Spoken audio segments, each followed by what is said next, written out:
University fired an adjunct professor this semester. One student says it's all because of inappropriate text messages she and others received. Our Courtney Davis spoke with the student and joins us in the studio with more. Courtney? Alex and Brennan, students and professors often have close mentoring relationships, and it's not uncommon to hear about professors giving out their cell phones or sharing meals.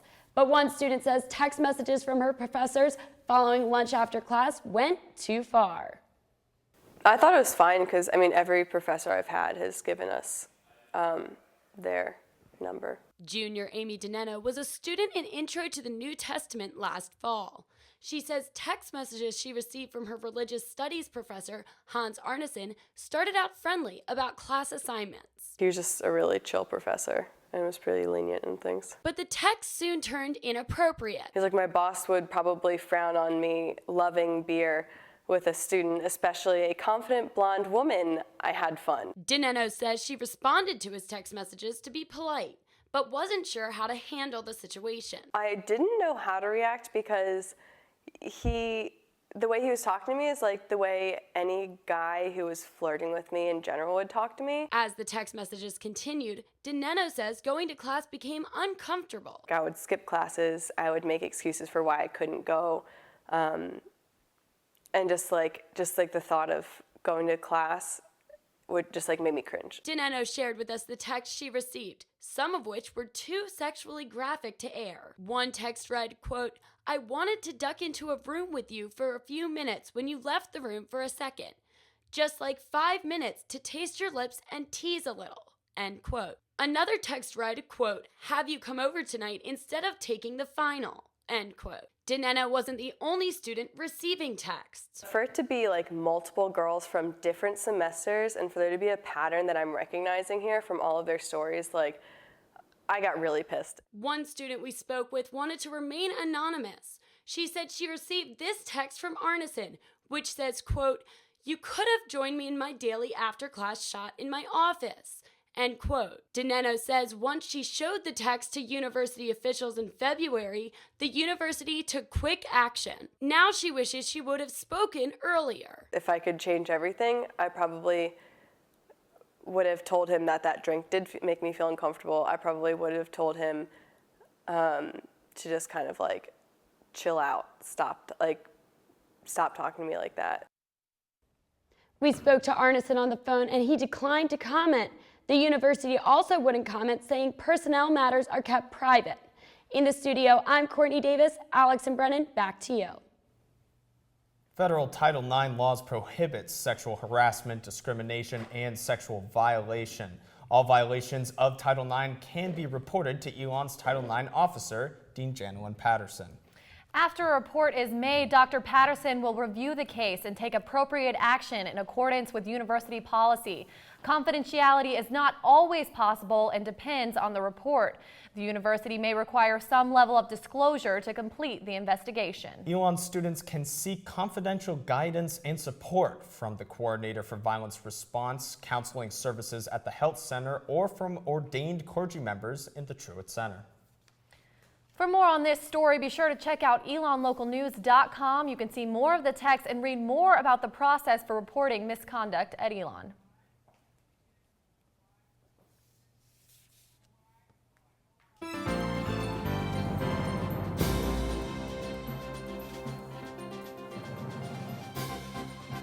Tomorrow is North Carolina's primary election. Many seats in the state are up for grabs, including some that represent Elon's campus and the surrounding area. Democratic Senator Kay Hagan is up for re-election in November. Tomorrow, 2 Democrats run against her in the primary election, and 8 Republicans will battle for their party's nomination. 2 independents are also running. And Howard Coble, the representative from North Carolina's 6th district, which includes Elon, is retiring. 9 Republicans are vying for the nomination, as well as 2 Democrats. If you are registered to vote under an Elon address in this district, your polling place is at Elon Fire Station number 2 on Power Line Road. Photo identification is not required to vote in North Carolina until 2016. You can watch complete coverage of tomorrow's primaries right here on Elon Local News. Our election broadcast goes live at 8, where we'll break down the results as they come in and feature coverage of the candidates running to represent Elon's campus and the surrounding area. Tune in tomorrow to Channel 5 for Elon Local News, your election headquarters. You might have noticed the bricks on campus this weekend were muddier than usual. Our Lauren Cook takes you through one event that lets students get more than just their hands dirty. This is Festivus! Yeah! Festivus is an unofficial end-of-year party held by students and is best known for the giant mud pit. The one day of year where everyone at Elon is on the same plane, same level. This year marks the event's 10th year anniversary. Junior Patrick Gunning worked hard all year to plan the event. I mean, the whole process is so big and there's so many different things to do that it's really nice to have the opportunity to participate. And this year it was bigger than ever. Roughly 2,000 students attended compared to 1,400 last year. The Festivus team also sold more than 700 t-shirts and roasted a pig. The mud fight even caught the attention of Co-Ed Magazine, a website for college students, who sent a reporter to cover the event. He took a bunch of GoPros and ran through the mud, put on a little helicopter to fly around here. So he was getting some awesome footage, so you'll see that soon. Dean Shapiro, the facilitator of Festivus, says the committee takes safety very seriously. We know going in that when there's that much mud wrestling, there could be injuries. So that's why we've been talking with the EMTs and the police to make this as safe as possible. But this year there were several injuries. Police and EMTs confirmed there were 2 broken legs and more minor injuries. Despite the injuries and mass amounts of cleanup, Shapiro says the event was well worth it. I would say, honestly, it's the most important community event at Elon. Because it says so many kids here and everyone's just bonding, whether you know the other people here or not. Looking ahead to the future of Festivus, Shapiro says there will be plenty more pigs to roast. Try to make it a little bigger and a little better every single year. And just keep making this the greatest event. Lauren Cook, Elon Local News. I wanted it to be that big, memorable event for first-year students and then starting everything so they can look back and say, okay, well. A festival on Elon's campus, how one student turned an idea into reality. We've got more after the break. We had a beautiful weekend, but is the nice weather here to stay? I'm Sky Cowens, and I'll have your Phoenix 5-day forecast coming up.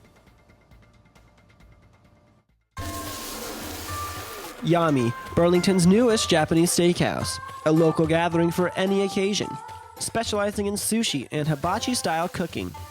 Yami Japanese Steakhouse, located at 3123D Garden Road in Burlington.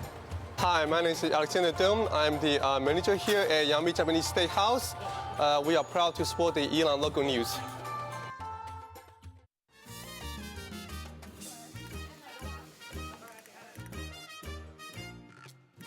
Hi, I'm Salvador Ruiz, owner of the Cancun Mexican restaurant in Burlington.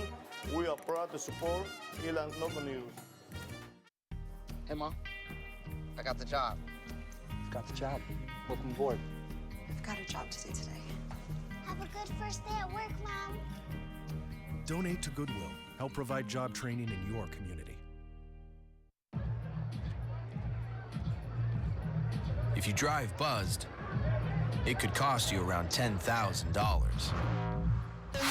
You'll face major legal fees, major fines, and steep insurance penalties. You could lose everything. Buzzed, busted, and broke. Because buzz driving is drunk driving.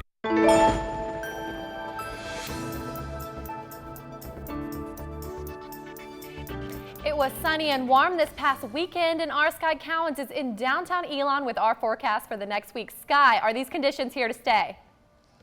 Brennan, summer is right around the corner, and this weather has me excited for it. We had a beautiful weekend, and there's nothing like a sunny Monday to get you in a great mood for the rest of the week. Today has been mostly sunshine with just a few clouds. We've had a high of 77 and a low of 50. Now, I don't know about you, but this warm weather have gave me a hard time staying focused on schoolwork. Let's take a look at your Phoenix 5-day forecast. Tomorrow you may want to bring an umbrella to class just in case, because we're looking at a chance of some scattered T-storms around 3 p.m. Other than that, the rest of the day looks partly cloudy with a high of 83 and a low of 56. Wednesday we have partly sunny skies with a high of 79 and a low of 58. And the rest of the week looks pretty much the same. You're going to want to wear your shorts and t-shirts. Thursday will be partly sunny with a high of 85 and a low of 60. Friday will also be partly sunny, but it's going to be a bit warmer to start off the weekend. We're looking at a high of 88 and a low of 60. And by Saturday, we will see more sun, but it's going to cool off a bit with a high of 81 and a low of 49. So hopefully in between all this warm weather, you can find some time to get yourself in the library and study for your quickly approaching finals. Live in downtown Elon, Sky Cowan's Elon Local News. Thanks, Sky. High 70s and sunshine make for the perfect weather. Our Katie McKay spent her Sunday at Elon's first annual historic block party, where students celebrated the end of the semester. It started as an idea over winter term, a festival to bring students together to enjoy the spring weather. 4 months, $1,500, and several tweets later, members of the Elon community participated in the first annual historic block party.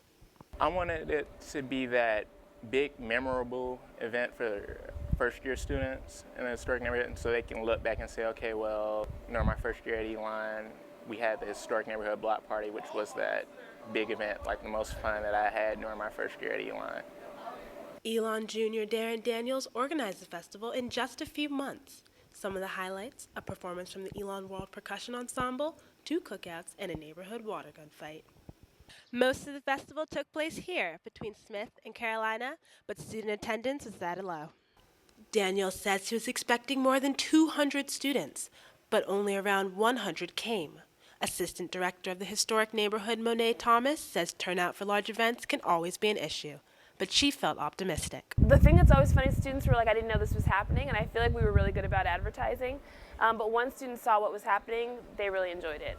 Students who attended agreed. I think that it's really fun. It's a whole bunch of people from different grades really just getting together before we all leave for the summer. Despite low attendance, organizers think the block party will be a hit in the future. Kay McKay, Elon Local News. And if your hall in the neighborhood stayed outside the longest, you might win a free pizza or donut party. The winning hall will be released through Twitter and email. There were also events outside of campus this weekend. The Active City Walk in downtown Burlington on Saturday promoted a healthy lifestyle. People who attended participated in unicycling, Zumba, and karate. There were also food trucks and a farmer's market to encourage healthy eating. Matt Goldberg says it's important for Elon students to come to these community events. I think we talk a lot about that Elon is a place where we belong, and recognizing that Elon is our home, but recognizing that our home is Burlington too, and that we have a responsibility to see Burlington and the community as all the same and together. Graduation may not be until the 24th, but the LGBTQIA community at Elon had their own celebration earlier today. Director of Gender and LGBTQIA Center, Matthew Antonio Bosch, hosted the Lavender graduation to honor graduating seniors for their work for inclusion on campus. After receiving congratulations from President Lambert, graduating seniors received a lavender graduation cap and a rainbow tassel. But, there's some psychological effects that come along with it, and it's just, staying positive. We've got his story after the break. This Sunday is Mother's Day. I've got some great ways to surprise your mom in this week's College Consumer.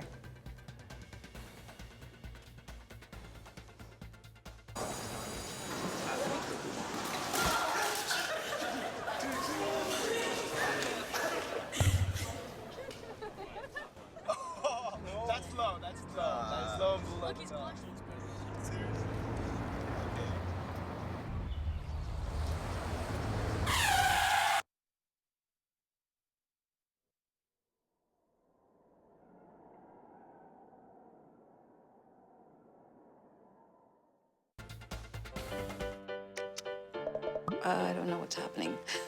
Start a new chat. What did I do? Okay, wow.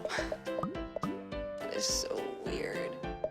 Hey! Hi! Oh my gosh. Hi! God, I don't even know what to say right now. I'm so nervous. Gia, you're so big. Come closer to the camera. Wait, now you're in my face. That was so good. I've got a job to do today. I've got a job to do today.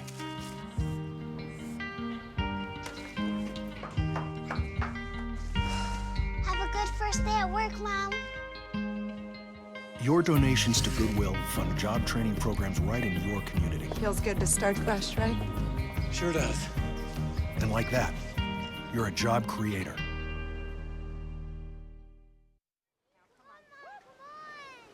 I know, 2 seconds. Hang on, just stand still. Stand still. One second. Just go, go, go.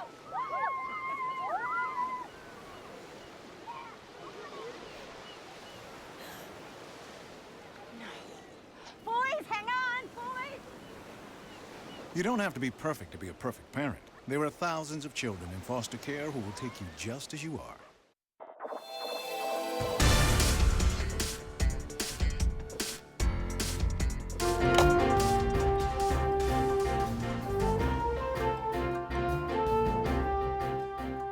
With Mother's Day on Sunday, it can be tricky trying to balance how to show your mom how much you love her without breaking the bank. Our Meredith Stutz joins us in the studio for this week's College Consumer. Thanks, Brennan and Alex. Mother's Day is just 6 days away. If you don't have any clue on how to celebrate your mom, don't worry. I've got some tips on how to make this Mother's Day stand out from the rest. First, consider using the web to show your mom how much you cherish your memories with her. Websites like Smilebox and PhotoBucket offer free services to make a digital photo album to share with your mom personally or through social media.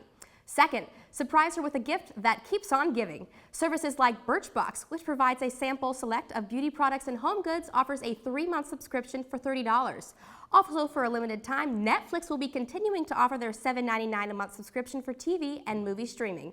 Next, consider the timeless act of writing a handwritten letter telling your mom specifically why you love her and appreciate her. Include a photo of you two to make it that more personal. Finally, don't forget to call or even video call your mom this weekend. And with that, I want to wish all moms a very happy Mother's Day. And a special shout out to my mom. Thank you for who you are in my life, and I love you very much. Looking out for the College Consumer, I'm Meredith Stutz. Back to you. After a year of hard work, Elon senior art majors are now showcasing their senior thesis projects. The gallery opened Friday and displays the work of 9 Elon students. This is the first senior show to be held in the new gallery in Arts West. The pieces looked at different issues from banned books to self-identity. Senior art major Ariel Weil explains. Make everybody happy, and when it comes down to it, you need to make yourself happy. You're not going to be happy, especially in art, you're not going to be happy with anything you put out there if you're doing it to please somebody else. Music and prayer filled McKinnon Hall Friday evening as Elon's gospel choir presented their spring concert. ELN's own Brandon Joyner and Jasmine Turner performed during the event, which included a musical prayer session. The gospel choir has been on campus for more than 30 years. Senior Brianna Cawthon says singing gospel music is something she's grown up with. Well, gospel has been a part of my life since I was young. I've always been in church. My parents have made sure that I have been involved in church life, and so I've been singing gospel since I've learned how to talk. And so it was only inevitable that coming to college at Elon University, where I could have the opportunity, I would do so. He's been busy hosting a weekly series for the Truett Center called Whirlwind Tour of World Religions, and he was recently inducted into the Phi Kappa Phi Honor Society, but his health might be in jeopardy. I sat down with Professor L.D. Russell, who's had a semester full of ups and downs. And I know I come across as a chill dude, right? But that doesn't mean that all is chill inside. L.D. Russell has been a professor of religious studies at Elon University for 20 years. He was recently promoted to senior lecturer, an honor that recognizes faculty with exceptional teaching records. But the celebration came with an unexpected surprise. It's the yin and the yang, right? The good and the bad seem to come together. Russell had his annual physical last October, and the results were frightening. He was diagnosed with a failing mitral valve in his heart, a condition that requires immediate surgery. She wanted me to have it like then. And it really took me a while to wrap my mind around it. So Russell had a different idea. He would finish out the rest of the semester and go in for surgery the week following graduation. He says he is committed to being there for his students and fellow faculty members, but it's been difficult. The main thing is lack of energy. But, there's some psychological effects that come along with it. And it's just, staying positive. Russell says he needed support. When he was asked to write a post for the Elon Awareness blog, he saw it as an opportunity to reach out for help, and the response was overwhelming. Several of them had talked about the difference in their lives that taking my class has made. That's really why I do what I do. With less than 3 weeks till graduation, Russell is confident that he will make it. When you face something like this, it's difficult, right? And part of that difficulty is feeling like in the end you have to face it alone. But that's not really true. I do feel just a great deal of love and support, and I'm truly grateful.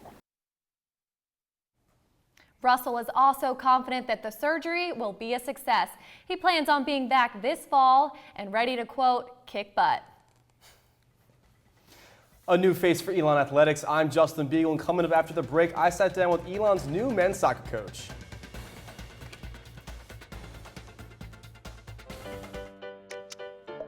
I don't know what's happening.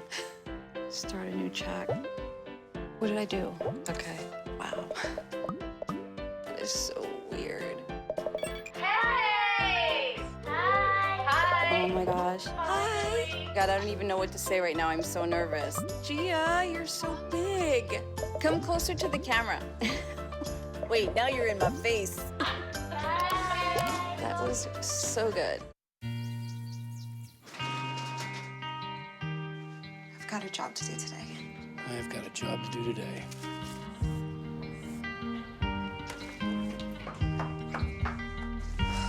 Have a good first day at work, Mom.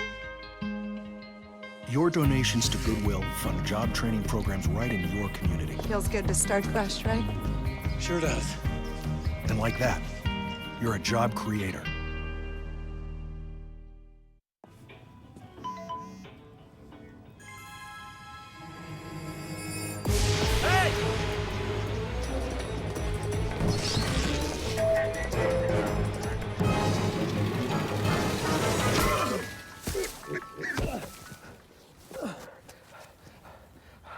So, same time next week? Well, of course. Put away a few bucks, feel like $1 million. For free tips to help you save, go to Feed the Pig. Yami, Burlington's newest Japanese steakhouse, a local gathering for any occasion, specializing in sushi and hibachi-style cooking. Yami Japanese Steakhouse, located at 3123D Garden Road in Burlington.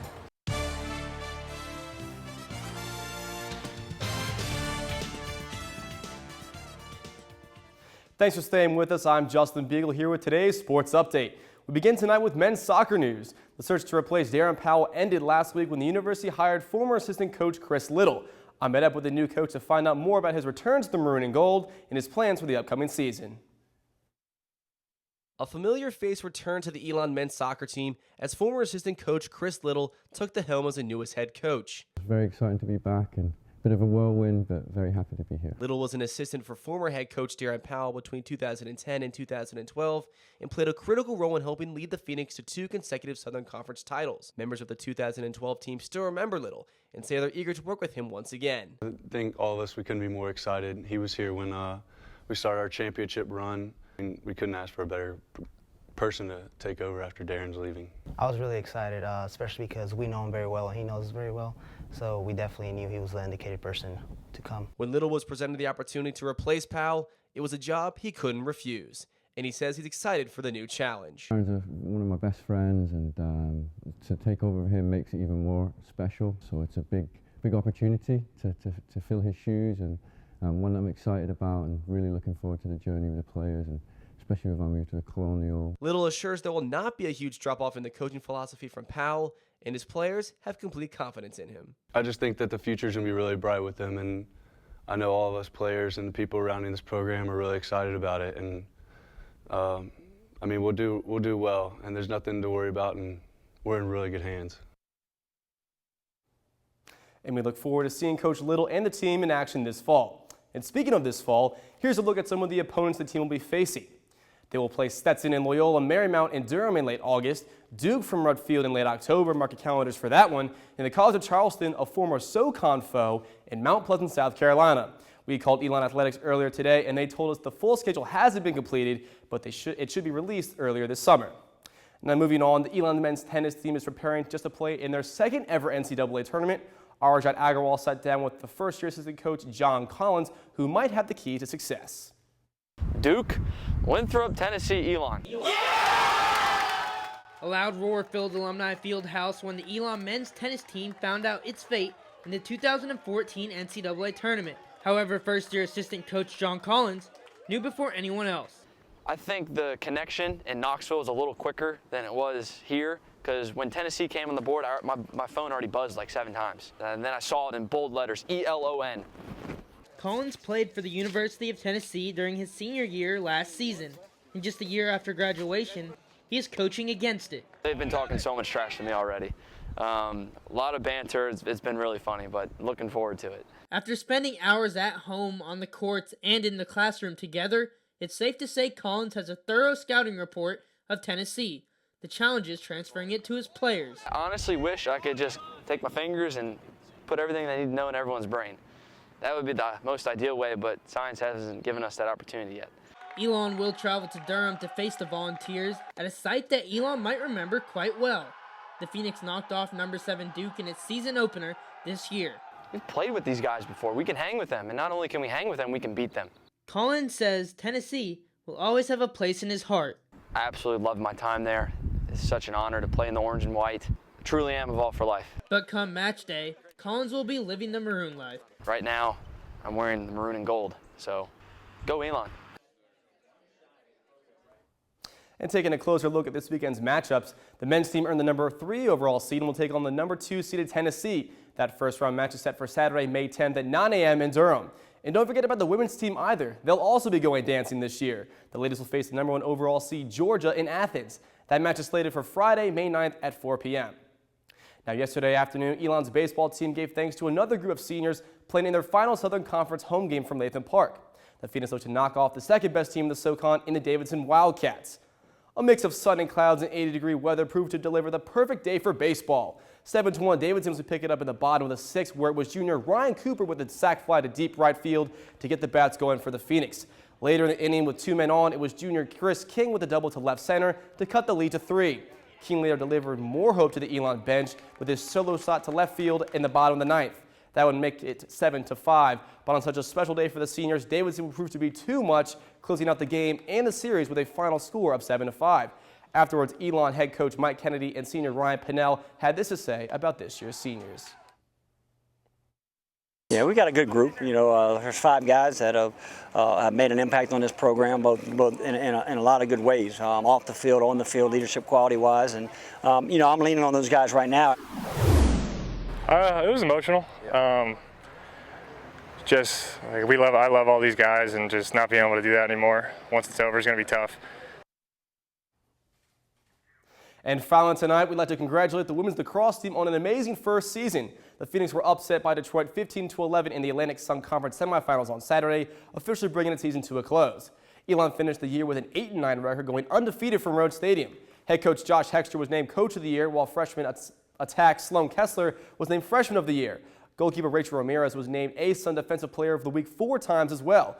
Quite an impressive season for the Phoenix. We'll see. It'll be interesting to see how much they grow come next year. And that's all we have this week in sports. Don't forget to follow us on Twitter at ELN Sports for the most news and updates throughout the week. I'm Justin Beagle. Alex and Brennan, back to you. And that's all the time we have for this Elon Local News. Be sure to stick with us throughout the week for the news that matters to you. You can also like us on Facebook and follow us on Twitter. Also, be sure to tune in to Elon Morning right here on Channel 5 tomorrow at 9:50. And don't miss our live election coverage tomorrow night at 8 p.m. From all of us here at Elon Local News, have a great week, Elon.